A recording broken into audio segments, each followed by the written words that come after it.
Are you someone that finds that you tend to get motion sickness rather easily? So you've been avoiding some theme park rides because you're afraid of getting sick on them? If so, I have 5 tips that I hope will help you, like they've helped me, conquer that motion sickness and enjoy some great attractions.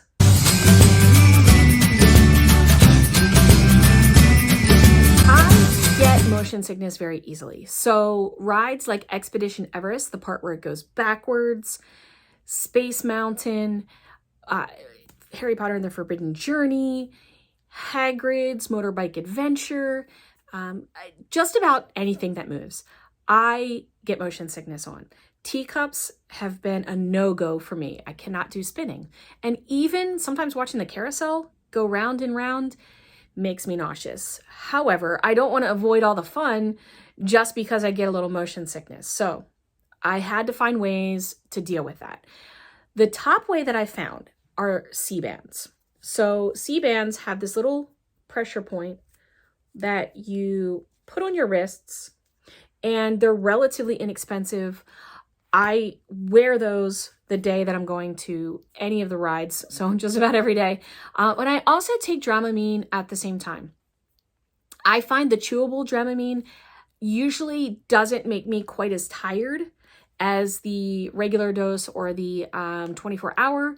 So I usually have the chewable, which does its job and then tends not to make me very tired so that I can still enjoy the full day. These have helped me immensely.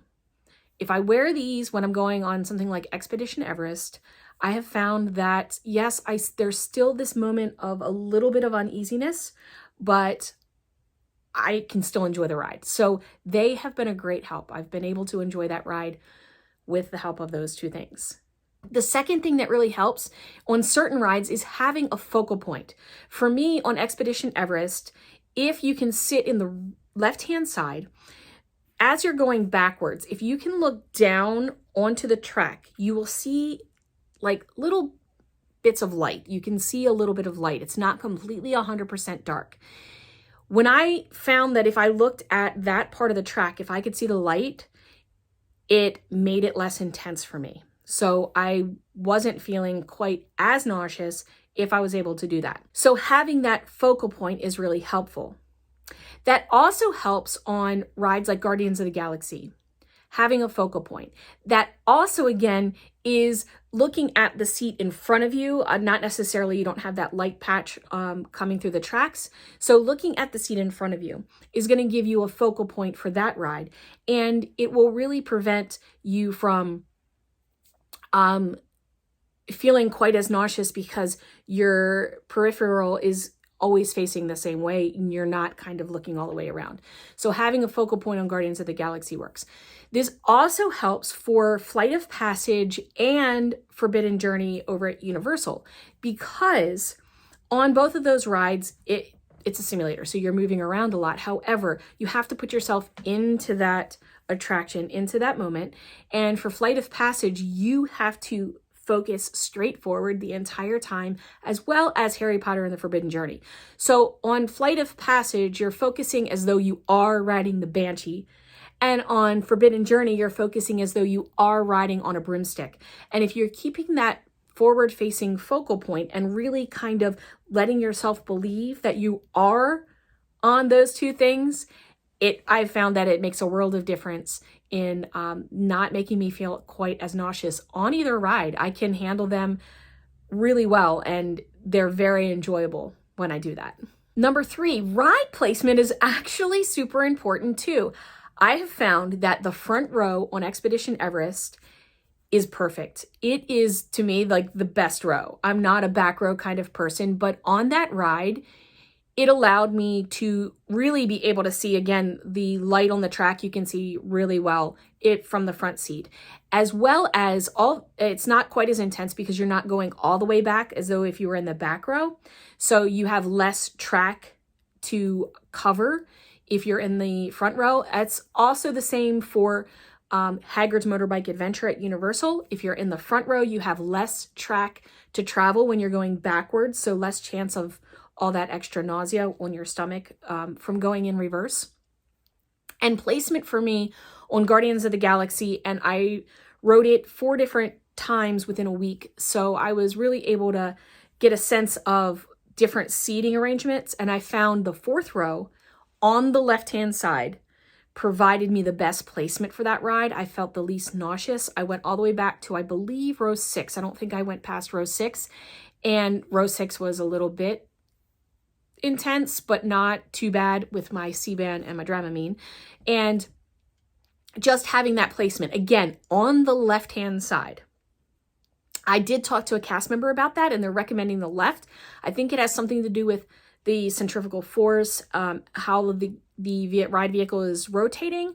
I'm not 100% sure exactly, but the left-hand side worked for me. So I definitely will tell you the left-hand side is key. In addition, combining placement with the focal point, so combining number 2 and 3, on Guardians of the Galaxy especially, do not look around.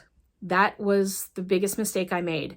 I rode it the first time very nervous that I was not going to be able to handle the ride. I thought I'm going to be nauseous. I heard horror stories of people, and I did okay.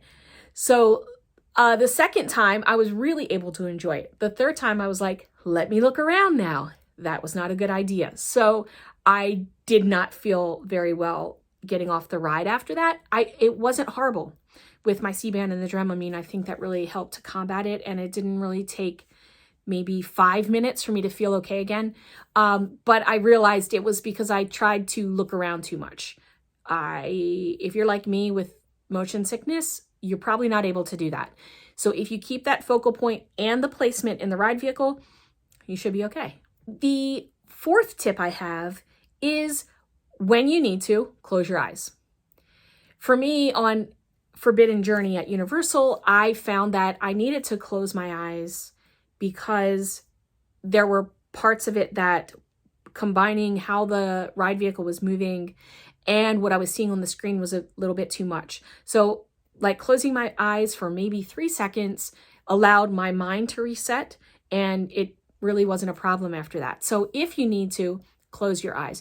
That does not work for me on Expedition Everest. I found that I cannot close my eyes on that ride. I need to look at the track. For some reason, I am able to close my eyes on Hagrid's Motorbike Adventure and still be okay. So I guess you might need to just kind of see what works for you and what doesn't.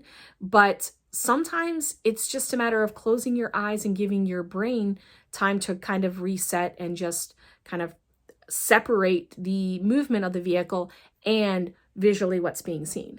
Number 5, I have found that not going on a completely empty stomach has been helpful.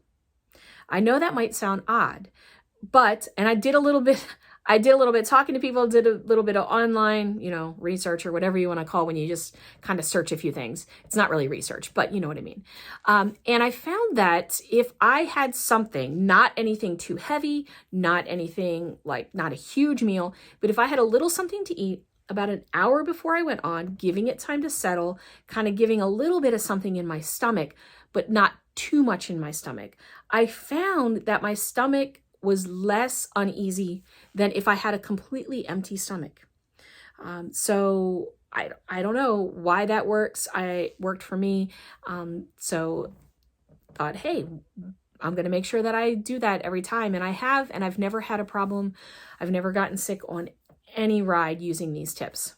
So if you've been avoiding some major attractions because you're a little bit nervous about having motion sickness, try some or all of these tips. And hopefully they're going to allow you to enjoy more attractions that you've been avoiding. I hope that you find them helpful. I hope that they really work for you too. And if you found a tip that works for you that I haven't mentioned, please put it in the comments below. I'm always looking for new tips to help me avoid motion sickness in the parks because I do tend to get it rather easily. And so I'm trying everything that I can to make sure that I am covered and can enjoy all the attractions that I want to enjoy. If you found this video helpful, please don't forget to like, share, and subscribe so you don't miss another moment of magic. Thank you for watching. Keep living the magic. Bye-bye.